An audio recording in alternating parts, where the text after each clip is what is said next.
One, two, three, funky.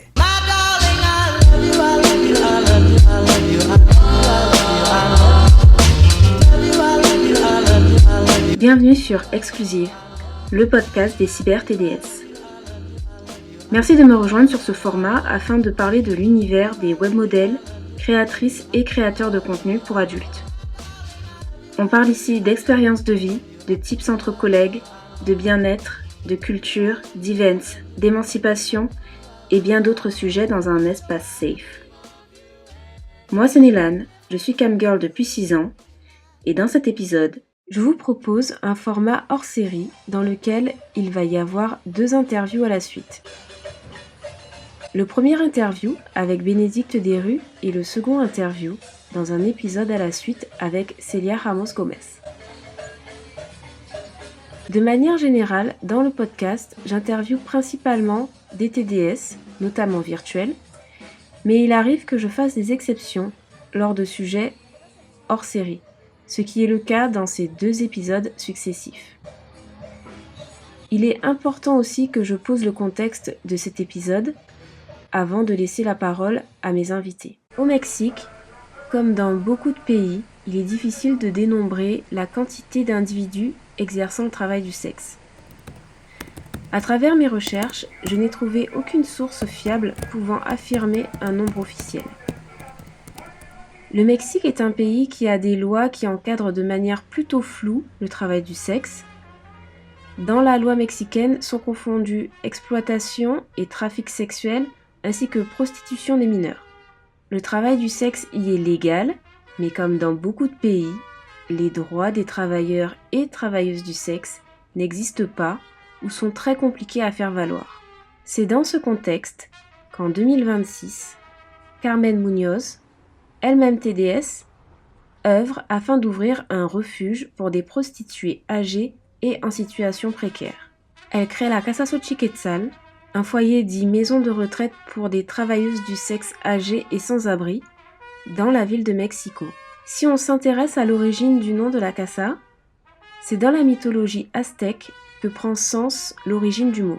Xochiquetzal, c'est en fait la déesse de l'amour et de la beauté.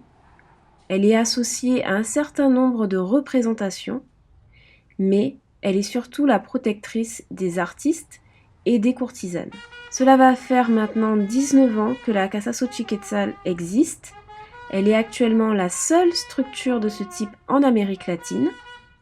De nombreux médias ont contribué à populariser la Casa Xochiquetzal, mais le projet Las Amorosas Más Bravas, un livre photo documenté par Bénédicte Desrues et avec la collaboration de l'écrivaine Célia Gomez Ramos, a grandement permis sa médiatisation. Dans cet épisode hors série, on va parler de la Casa Xochiquetzal, du livre Las Amorosas Más Bravas et de l'histoire autour d'un projet qui vise à valoriser la dignité humaine. Le 6 janvier 2025, Bénédicte m'accorde une interview pour parler de son parcours et de son travail avec la Casa. Moi, je suis photographe documentaire. Donc, en fait, j'ai commencé en faisant de la photo d'art. Et après, je suis passée à la photographie de musique, de festival de musique. Et ensuite, la photo de presse. Donc, ça fait plus de 20 ans que j'exerce ce métier. J'ai travaillé en Europe, en Afrique de l'Est, aux États-Unis et en Amérique centrale et Amérique latine. Je peux dire que mon travail il se concentre essentiellement sur les questions humanitaires et sociales. Je photographie souvent des personnes qui sont un peu marginalisées par la société et qui forment une communauté pour survivre, défendre leurs droits, leur dignité. Mais surtout, ce qui est important, c'est que moi, j'aime vraiment beaucoup travailler sur le long terme. Donc, c'est pour ça que je dis que je suis photographe documentaire. J'aime vivre à l'endroit où je peux documenter. Par exemple, j'ai vécu en Ouganda et pendant 2 ans, j'ai photographié le projet de loi qu'il y avait contre les homosexuels et la persécution des homosexuels. Ça, c'était à Kampala, en Ouganda. Après, j'ai aussi photographié l'obésité à travers le monde, donc dans différents pays. Mon premier reportage de long terme, ça a été photographier les résidentes de la Casa Xochiquetzal qui est une résidence qui accueille les travailleuses du sexe du 3e âge au Mexique. En fait, moi, j'ai vécu 6 ans à Barcelone. Et après 6 ans à Barcelone, je voulais quitter l'Europe. Et j'étais très intéressée de découvrir le Mexique, parce que pour moi, c'était cet immense pays qui est au centre des Amériques.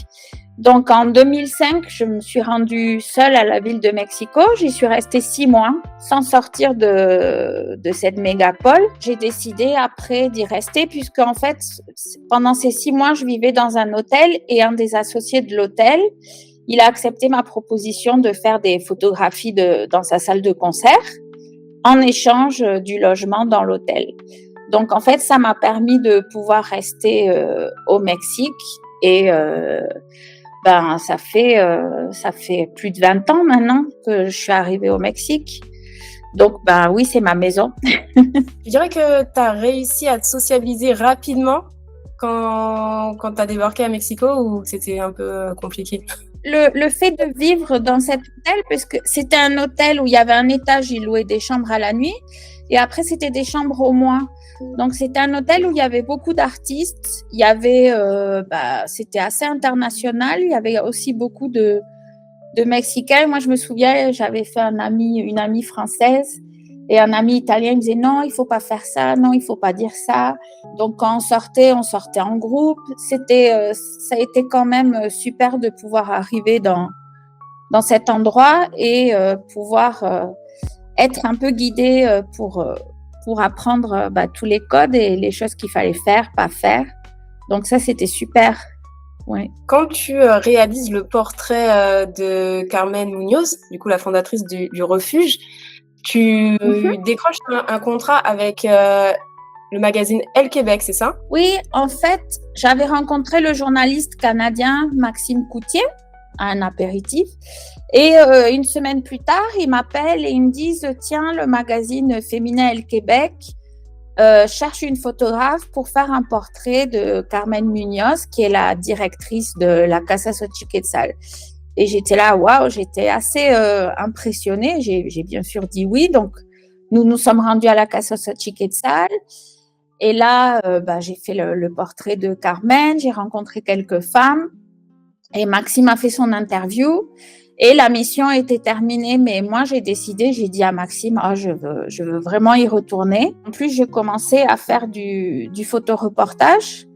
Donc, je voulais vraiment en savoir plus sur ces femmes, sur leurs histoires, parce que pour moi, je trouvais que c'était un projet qui abordait beaucoup de sujets importants comme la prostitution, les droits des femmes, la violence contre les femmes, les groupes en situation de vulnérabilité, aussi quelque chose de très important, l'invisibilité des personnes âgées. Donc, je voulais vraiment comprendre comment elles avaient survécu à des vies aussi difficiles dans un endroit comme le Mexique, où il y a quand même beaucoup de corruption. C'est une société assez machiste et il y a beaucoup de femmes qui sont victimes d'abus ou tuées. Ouais, j'étais très intéressée et aussi je trouvais que c'était un regard unique sur la prostitution puisque c'est elles, quand elles sont âgées, quand elles se retrouvent comme ça dans la rue. Donc en fait, depuis 2008, j'y suis allée régulièrement. Donc, ça va faire 17 ans maintenant. Donc, c'est vraiment une belle relation. J'ai connu les 3 directrices qu'il y a eu. Maintenant, c'est Jessica Vargas qui est la directrice. J'ai beaucoup appris. J'ai vraiment, vraiment beaucoup appris avec elle. Des fois, on dit oui, quand est-ce que s'arrête un reportage? Moi, je peux dire jamais. Et tu te souviens de combien de résidentes il y avait à peu près quand tu y as été pour la première fois?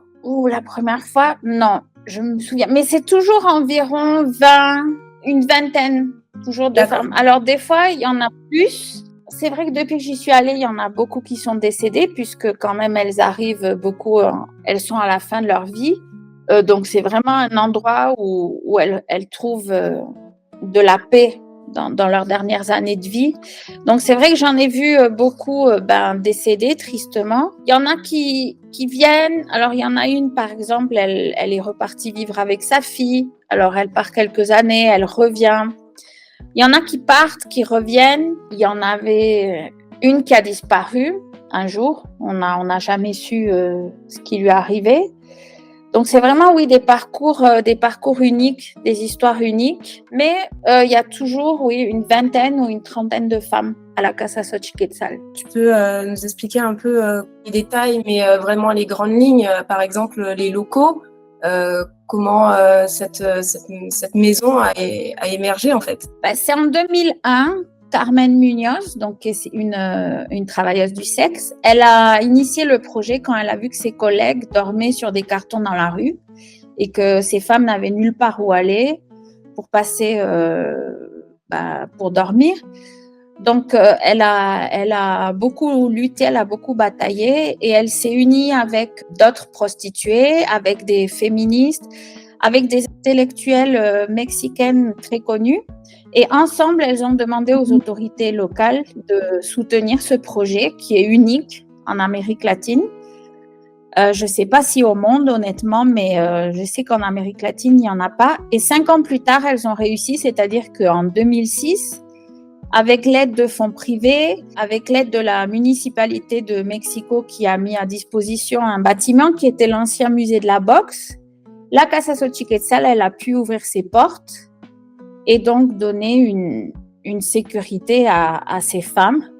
Et depuis sa création, je sais qu'il y a eu plus de 300 femmes qui ont été hébergées.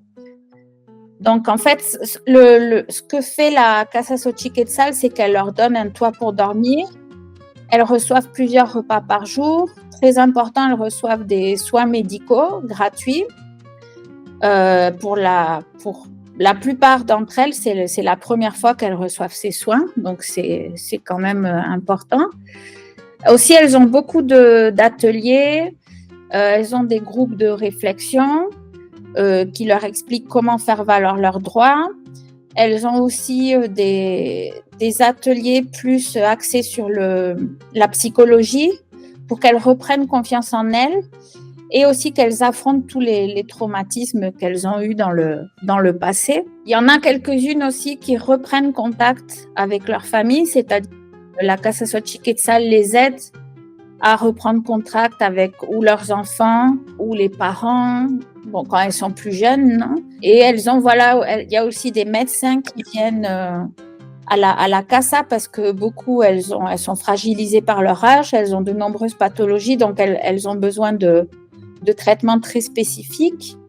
Donc tout ça, tout ce travail, il y a aussi beaucoup d'ateliers. Par exemple, des fois, il y a un coiffeur qui vient et il dit « je vais faire une donation et je vais coiffer toutes les résidences de la Casa » où il y a des ateliers de théâtre. Ils ont aussi des ateliers pour faire du pain. Elles ont aussi une maîtresse qui leur donne des cours. Il y en a certaines qui apprennent à lire ou à écrire. Donc, c'est vraiment formidable d'observer tout le travail que fait la Casa Xochiquetzal. Et je trouve qu'avec tout ça, elle retrouve une dignité et une confiance en elle qui est impressionnant. Et de voir l'évolution de la maison, le modèle d'attention qui a été créé, je trouve que c'est super, tout simplement. Ouais. Moi, je trouve ça quand même assez incroyable que toute cette énergie qui est mise depuis tant d'années et que, en fait, ça fonctionne. Moi, c'est quelque chose qui m'a marqué, c'est de me dire que il y a eu beaucoup de levées de fonds. Et c'est vrai, tu le disais tout à l'heure, c'est une société assez machiste quand même, où la prostituée est pas toujours, pas du tout respectée même. Et de se dire qu'il y a tout ça qui était mis en place, etc. J'étais agréablement surprise. Je me suis dit, waouh, c'est incroyable. Il y a une question qui m'est venue aussi lorsque, j'ai fait mes recherches, etc. C'est en fait comment on devient résidente de la Casa. Parce que je me suis dit, est-ce qu'il y a des conditions, est-ce qu'il faut forcément être du Mexique, toutes ces choses, sachant que c'est une structure unique en Amérique latine. Avant, la condition, c'est qu'il fallait avoir plus de 65 ans. Mais là, récemment, ce qui est aussi intéressant, pour moi déjà, c'est un projet avant-garde. Ça, je pense que c'est important de le dire. Moi, quand j'y suis allée, quand j'ai découvert ce projet, je trouvais que c'était très, très avant-garde. Comme je te disais, j'ai vu le modèle d'attention qui a évolué. Et ce que je trouve aussi formidable, c'est que depuis quelques années, le modèle d'attention a changé. C'est-à-dire qu'avant, pour rentrer, il fallait avoir plus de 65 ans. Et maintenant, depuis peu, la CASA, elle travaille avec d'autres organisations. Alors là, par exemple, il y a une prostituée qui est jeune, indépendante, et qui a un cancer très avancé. Donc, il n'y avait personne pour s'occuper d'elle. Et avec une autre association, elle est venue, elle est maintenant placée à la Casa Xochiquetzal. Et la Casa Xochiquetzal s'occupe d'elle. Mais elle est arrivée en très, très, très malade. Et là, je ne dis pas qu'elle va mieux parce que ce qu'elle a, c'est assez grave. Mais je sais qu'elle reçoit un traitement, des soins. Les autres résidentes s'occupent d'elle. Par exemple, Elia, elle l'aide à manger. La dernière fois, elle s'est levée, elle a participé aux activités. Il y a aussi la communauté LGBT, transsexuelle. Il y a 3 transsexuelles, femmes transsexuelles à la Casa Xochiquetzal actuellement. Donc, c'est un projet aussi qui est assez impressionnant parce qu'il évolue. Et donc, les conditions pour rentrer aussi changent. Tu disais que tu avais 3 directrices qui étaient passées à la Casa Xochiquetzal qu'elles développaient pas mal un réseau assez important autour d'elles pour solliciter des aides, etc. Est-ce que tu peux nous en parler un peu? Oui, moi j'ai toujours observé que c'est un projet quand même qui reste fragile. Qu'à chaque fois, les directrices, elles ont fait un travail assez impressionnant de chercher des fonds. Il y a toujours cette lutte constante. Souvent, il y a eu cette menace que les portes ferment. Donc, c'est toujours, il y a des fois, ils sont vraiment comme ça à la limite. Mais ce que je peux dire, c'est que c'est le gouvernement qui a donné la maison. En espagnol, on appelle ça en comodato. Je sais que les résidentes, elles reçoivent une attention médicale du gouvernement. La maison aussi les aide pour avoir leur acte de naissance et qu'elles aient une carte d'identité, parce que souvent, il y en a qui arrivent, elles n'ont même pas ces documents. Le DIF fournit les aliments. Il y a aussi une entreprise privée qui les appuie. Ce qui est une partie très importante aussi, c'est les donations de particuliers et qui soutiennent la maison. Ça, c'est aussi une partie importante. Et la directrice actuelle, Jessica Vargas, elle participe aussi, elle fait beaucoup de dossiers d'appel à projets pour pouvoir obtenir des fonds, que ce soit au niveau national ou international. Je sais qu'une année, elles avaient eu le Global Fund for Women. Après, il y a le Fideicomiso qui apporte aussi une aide pour qu'elles reçoivent des ateliers, donc des intervenants qui viennent faire des ateliers, comme je disais, ça peut être de théâtre, d'art, des fois elles font des défilés, ateliers de gastronomie, de pain. Voilà. Après, je sais qu'il n'y a toujours pas d'aide pour qu'elles payent les factures d'eau ou d'électricité. Ça, c'est la maison qui doit payer tout ça. Et je sais qu'aussi la Casa Xochiquetzal est intervenue pour que chaque résidence puisse avoir leur carte et recevoir la pension del bienestar après, à partir de 65 ans. Donc, elles reçoivent comme 300 € tous les 2 mois. D'accord, donc c'est une forme de retraite. Et après, c'est ça? Oui, mais c'est vraiment, c'est 300 € tous les 2 mois. Donc avec ça, c'est pas. Après, je sais qu'aussi des fois, elles font des ateliers pour pouvoir générer elles-mêmes des choses qu'elles peuvent vendre et avoir un peu d'argent. Ils font aussi beaucoup de. Je sais qu'il y a une kermesse une fois par an où ils vendent de l'artisanat qui est fait à la casa. Donc, il y a tout un système qui est mis en place pour pouvoir recevoir des fonds et que le projet puisse continuer et survivre. Donc, je trouve que bientôt ça va faire 20 ans en 2026 que le projet existe. Et alors, si on souhaite venir en aide, comment on peut faire? Est-ce qu'il y a des moyens pour qu'on puisse les aider financièrement? Oui, il y a un compte PayPal.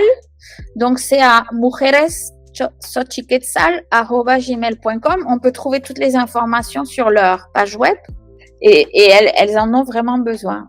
Donc, ça, c'est vrai que ça va beaucoup les aider. Alors, j'ai vu une interview de toi. N'hésite pas à me corriger, pardon, si je me trompe.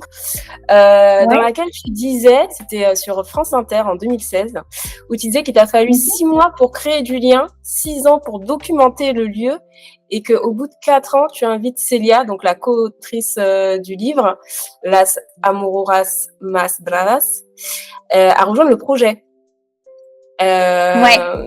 C'est une sacrée aventure. Ben oui, j'ai commencé en 2008, donc le projet, il avait 2 ans d'existence. C'était encore Carmen Munoz qui était la directrice. Et quand je suis arrivée, justement, il y avait un changement de direction. Donc, c'était Rosalba Rios qui est passée comme directrice. Et Rosalba m'a beaucoup aidée. Elle m'invitait, il y avait une très bonne communication, donc elle me disait viens, il y a tel atelier. Et donc au début il y en avait, elle voulait pas du tout de photos, donc en fait j'y suis allée beaucoup de temps sans faire de photos. Et donc comment on dit en français, convivier. Donc je participais et je pense que le fait qu'elle voyait que je retournais, que je revenais, petit à petit, alors il y avait 2-3 femmes avec qui c'était beaucoup plus facile. Donc, j'aurais fait des photos, j'ai imprimé des photos, je leur ai emmené, je leur ai offert les photos. Et petit à petit, elles m'ont laissé les photographier. Il y en a certaines femmes qui m'ont invitée dans leur chambre, qui me montraient des photos, des objets à elles. Et donc, en fait, après, elles ont compris que je restais, en fait. Et après, je faisais aussi des photos pour la Casa, pour leur page web, des choses comme ça.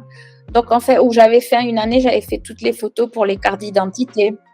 Donc, en fait, elles voyaient que je venais pas comme ça et que je faisais des photos et je repartais.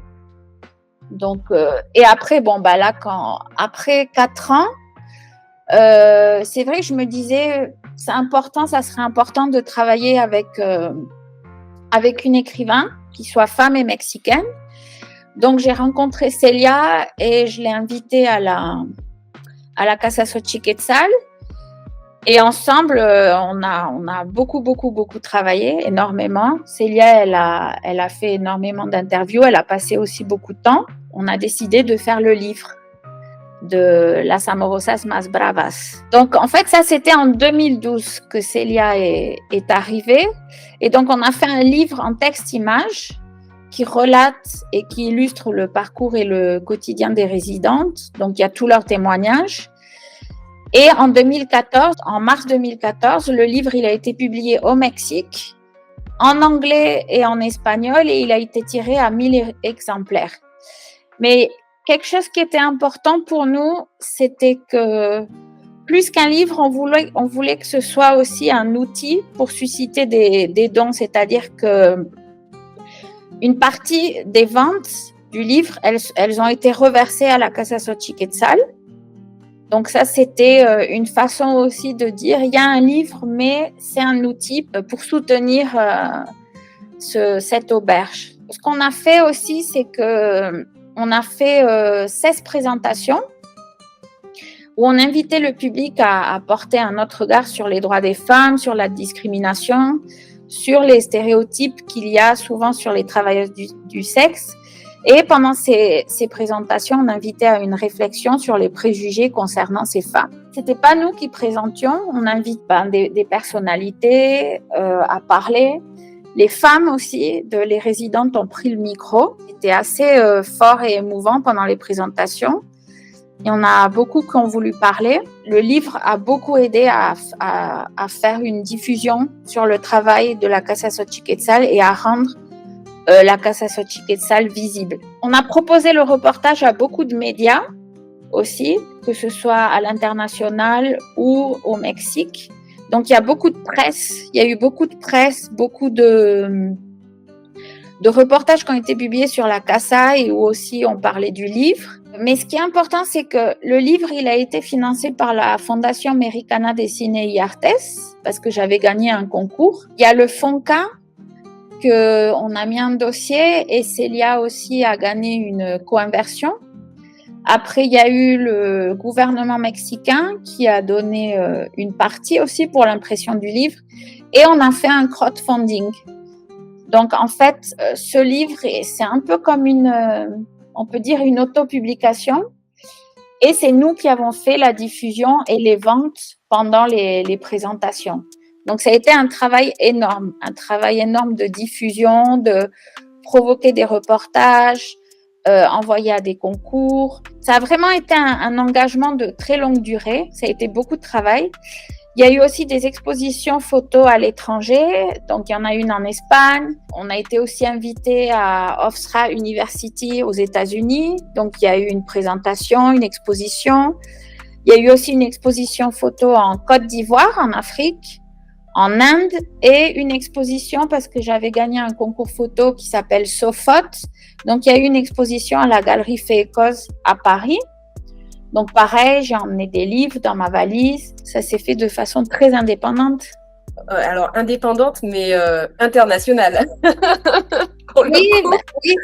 Oui, parce que c'est vrai que la presse, ça a beaucoup aidé. Je me souviens même, j'avais une travailleuse du sexe de Barcelone qui m'avait écrit, et justement, j'allais à Barcelone 2 mois plus tard, donc on s'est rencontrés, j'ai emmené le livre, elle m'a invité à manger, elle me disait « Oh, j'aimerais trop faire une résidence comme ça ici pour les travailleuses du sexe du 3e âge en Espagne ». Et elle était très, très émue d'avoir le livre. Il y a eu des universités, des bibliothèques aussi qui nous ont demandé le livre. On a envoyé des livres au Portugal.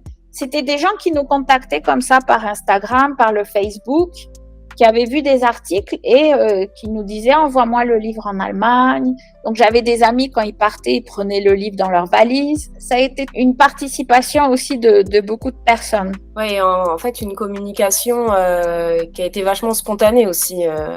Vu qu'il y a eu un public, il y a eu une effervescence autour du livre et du projet, et peut-être aussi des personnalités attachantes. Moi, je sais que lorsque je l'ai découvert, ça remonte à quelques mois, et en fait, j'étais étonnée de ne pas en avoir entendu parler avant, etc., parce que j'ai vu qu'il datait quand même de 2012, enfin que le livre était sorti en 2012, je me suis dit ah oui, en fait ça remonte. En fait, là on a décidé, parce que c'est vrai aussi, on en parlait avec la directrice, et là il va y avoir les 20 ans de la Casa Xochiquetzal. Donc elle disait, c'est vrai que le livre a provoqué beaucoup de diffusion.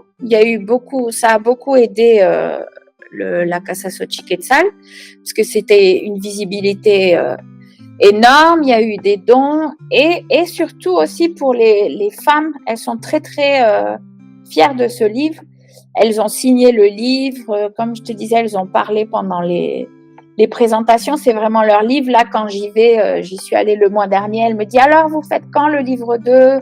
Moi, je veux être dans le livre 2, prends-moi des photos, faites-moi des interviews. » Il y en a qui demandent un livre 2, donc c'est vrai qu'on y pense aussi, puisque comme je te disais, le modèle d'attention a changé. Je trouve que ça serait aussi intéressant de refléter ça peut-être dans un 2e livre.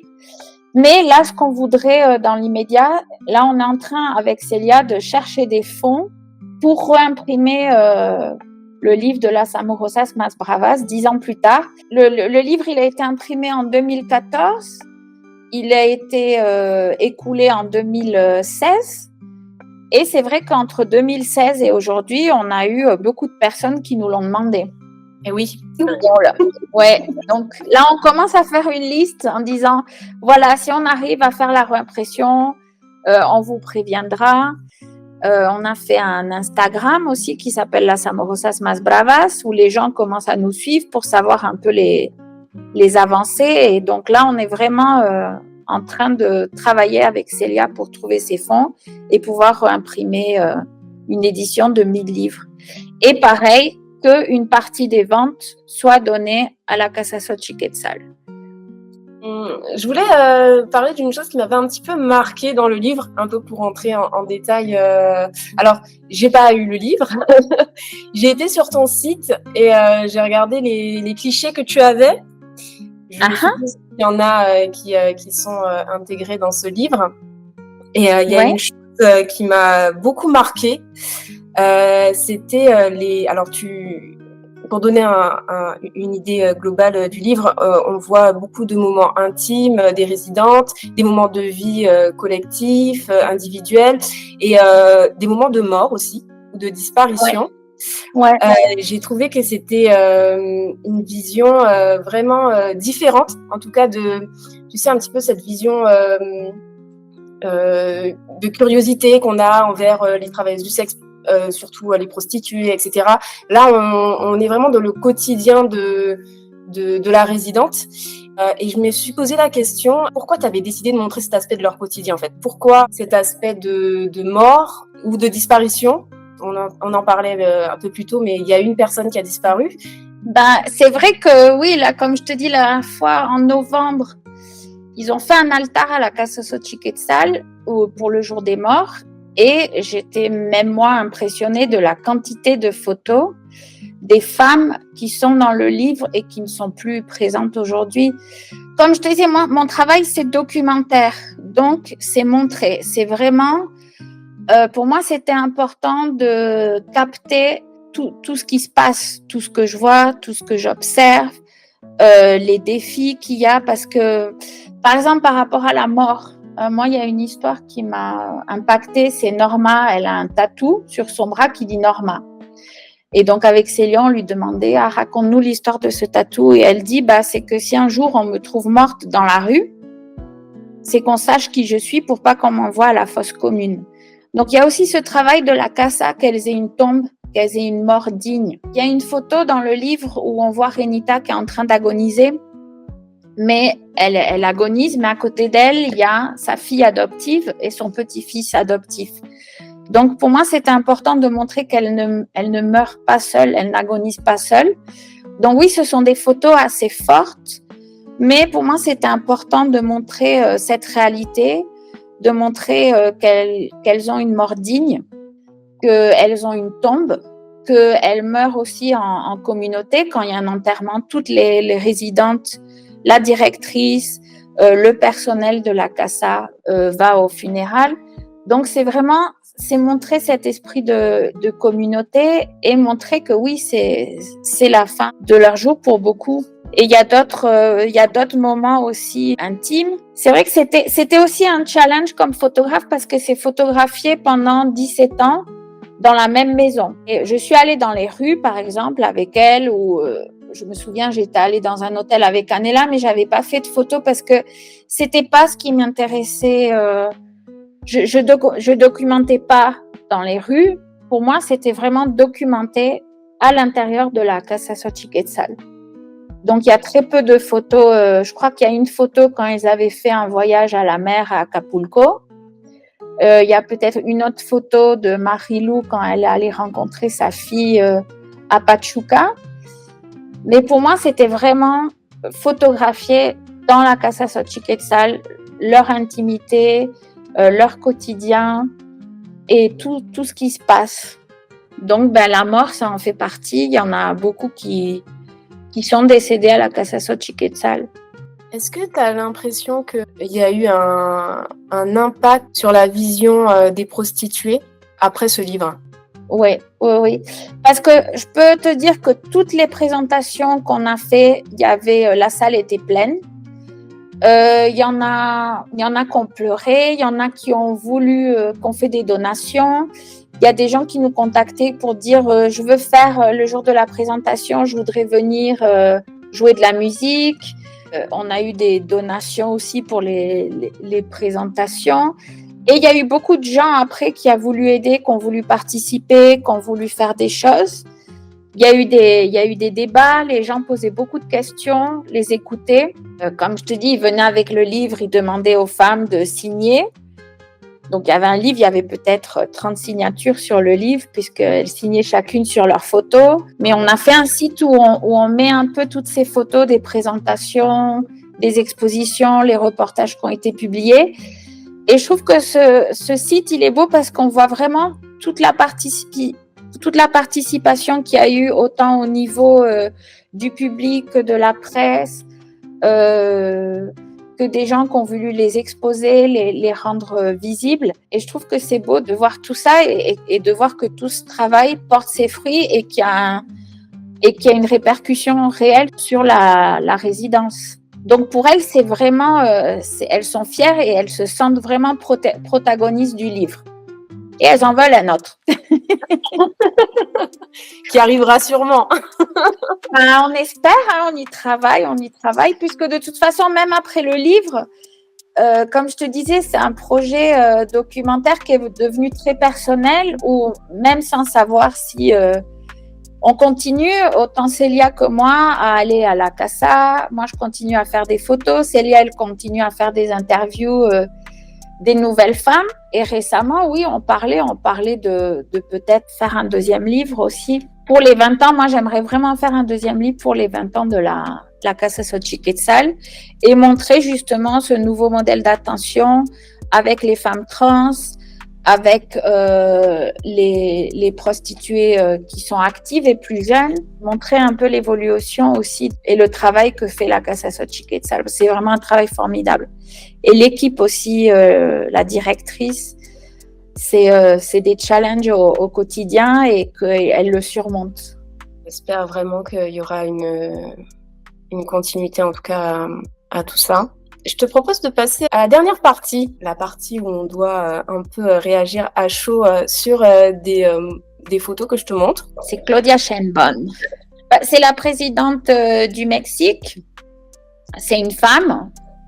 Et oui, c'est la première femme présidente au Mexique après 200 ans. Donc, pour moi, c'est dommage que ça ait pris 200 ans. Mais d'un autre côté, tant mieux, parce qu'il y a vraiment, tout son programme est vraiment axé sur les femmes. On l'a même contactée aussi pour le livre, donc on verra. Donc, donner à connaître ce projet. La dernière, c'est celle-ci. Dignité, c'est tout. C'est ce que je te disais avant. C'était moi un peu le but aussi c'était dans mes photos. Je voulais vraiment capter cette dignité qu'elles ont. Tout ce qu'on peut apprendre de ces femmes qui sont marginalisées, mais qui en fait elles ont beaucoup à donner à la société. La dignité aussi, c'est être visible. Donc, les rendre visibles. Toute la société devrait les rendre visibles. Et c'est aussi mourir en dignité. Puisque quand on parle d'une auberge, une résidence, une maison de retraite, c'est vrai c'est aussi la fin de vie pour beaucoup d'elles. Donc, c'est aussi mourir en dignité. Donc, pour moi, c'est vraiment le mot-clé du projet. C'est aussi ce que fait la maison. Elle leur donne le travail de la maison, c'est leur donner cette dignité, leur rendre cette dignité qu'elles ont, parce qu'elles sont très dignes. Je suis très heureuse d'avoir pu pouvoir échanger avec toi sur les résidentes de la Casa Xochiquetzal, sur le livre que tu as mené avec Célia. Que si jamais vous voulez faire un don à la Casa Xochiquetzal ou si vous êtes de passage à Mexico, n'hésitez pas peut-être à contacter la directrice ou à voir si c'est possible de faire du don matériel, si c'est pas possible financièrement, en fonction des besoins de la Casa notamment. Est-ce que toi tu veux rajouter quelque chose, Bénédicte? C'est toujours bien, oui, de faire des dons. Pour elles en ont vraiment besoin. Et il y a plusieurs façons de le faire. Et comme tu dis, oui, les biens matériels, elles ont toujours besoin de couches, de crèmes, même peut-être des médicaments, des shampoings, des savons, des objets comme ça un peu personnels. Tout don est bienvenu.